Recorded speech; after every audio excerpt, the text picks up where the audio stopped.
C'est un signe d'une vitalité vigoureuse de la diplomatie marocaine qui s'est déployée il y a plusieurs années. Ça remonte même à 2000, grâce à d'abord la clairvoyance de Sa Majesté et du dynamisme exprimé par l'institution diplomatique dans son ensemble. Des réalisations majeures, pourquoi? Parce que d'abord et surtout à partir du retour du Maroc à l'Union africaine, le Maroc a pu multilatéraliser et capitaliser son investissement global en Afrique. Cela n'est pas venu de rien. Il est venu à la suite d'abord d'une réflexion profonde et approfondie concernant le continent et on va dire, ses centres de gravité, mais également une réflexion menée sur les pôles d'attraction et comment le Maroc pourrait jouer le rôle de locomotive en ayant en tête l'idée selon laquelle la diplomatie devrait être aussi une diplomatie substantielle.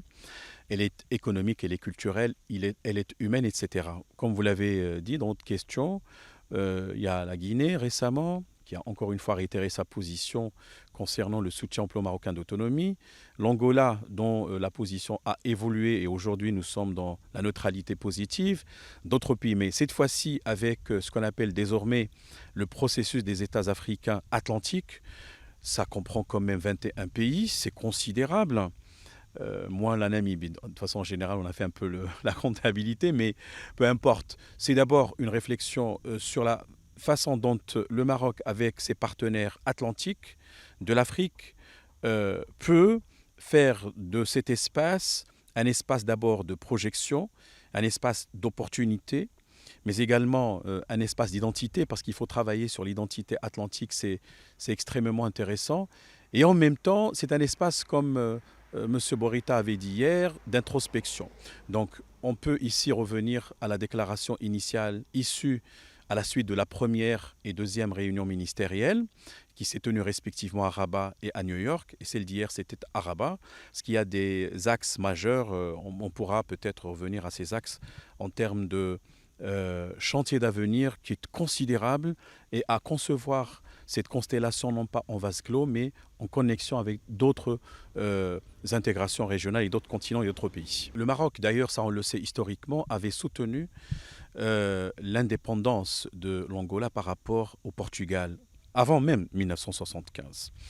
Et il y a des éléments factuels qui sont là, qui témoignent de cet engagement, mais malheureusement, à un moment donné, en raison peut-être de la guerre froide et de la bipolarité, l'Angola a choisi de se ranger dans le camp de l'Est, mais en adoptant une position idéologique, moins pragmatique, moins réelle et proche de la réalité. Ce qu'on fait aujourd'hui, c'est tout simplement rectifier et réajuster le tir. Il y a un changement au niveau de l'Angola. L'Angola, c'est un pays dynamique aujourd'hui en émergence. On parle alors de l'Afrique australe. C'est un pays extrêmement important. Et grâce à Sa Majesté, je crois, il y a eu une rencontre en 2019 entre les deux chefs d'État.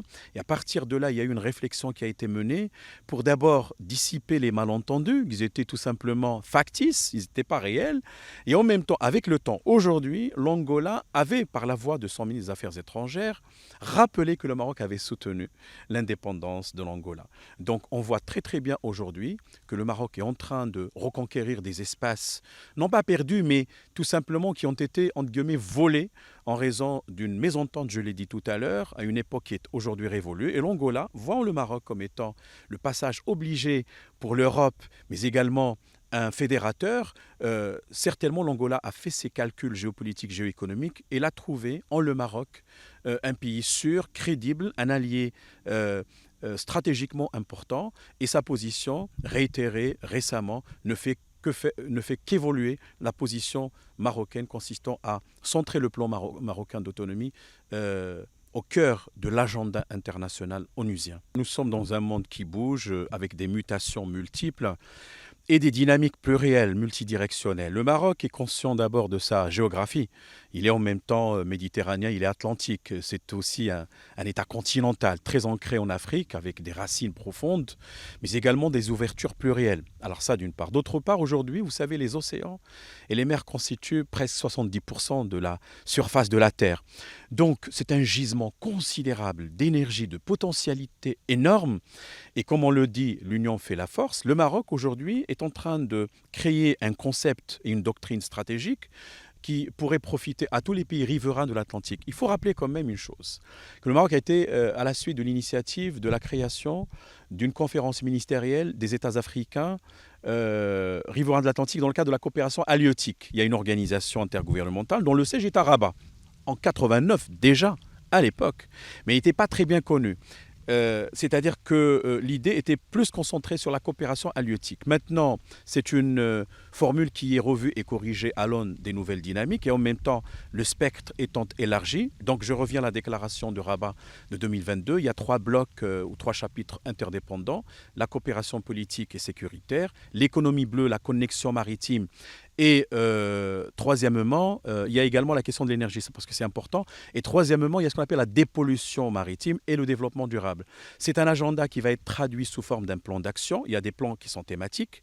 Et 3 pays ont été identifiés pour l'idée des chapitres, notamment le Nigeria, c'est important, le Gabon et le Cap Vert. Et vous voyez, le Maroc aujourd'hui, c'est un développeur, c'est un constructeur de la paix parce qu'au final, la finalité, c'est de créer un espace de paix, de sécurité, de prospérité partagée qui soit connecté à d'autres apports géostratégiques avec les États-Unis, ça a été dit, avec l'Amérique latine et avec surtout les États européens atlantiques. On voit très très bien qu'il s'agit d'un chantier de reine pour l'avenir du Maroc et du continent.